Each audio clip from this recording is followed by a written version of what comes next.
And that, Shane, is the theory of relativity. What else do you have? Do you have any Mahoney family memories? Well, at this age, there's so many, but for a short video, I'll just try to cut it down to a few. One is the habit that Uncle Joe had that's been talked about before. When he got so happy, he would rub his hands like this, and that was a habit that somehow I inherited, and to a lesser extent, Shane. But it was great to see because every time he did it, he just had a huge smile on his face afterwards. There was the excitement of going as a child to the Mahoney's Christmas parties, which back in the day was held at alternating houses of all the original 5. And it was like visiting royalty at times, not just your uncles, but also the fact that you got to see your cousins who you really enjoyed seeing, but really never got a chance to see them that often. It wasn't just because of Santa Claus was there for a gift. It was because of getting a chance to see all your cousins and uncles and aunts.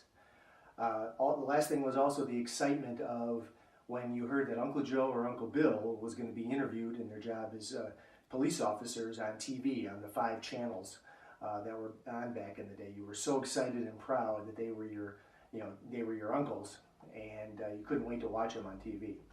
And lastly is a story about my dad, your grandpa. Yeah, I was at Lake Forest College my junior year playing at baseball at Concordia College. My first time I come up at bat, I hit a routine fly ball to right field.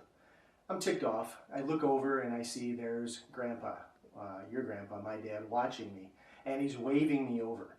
Not happy because I'm not understandably upset that I just popped up, but he's calling me over. So I go over there. He starts, all the platitudes of coaching that he'd given me my whole life about what to do. And I was so upset I probably just heard blah, blah, blah, blah, blah, blah.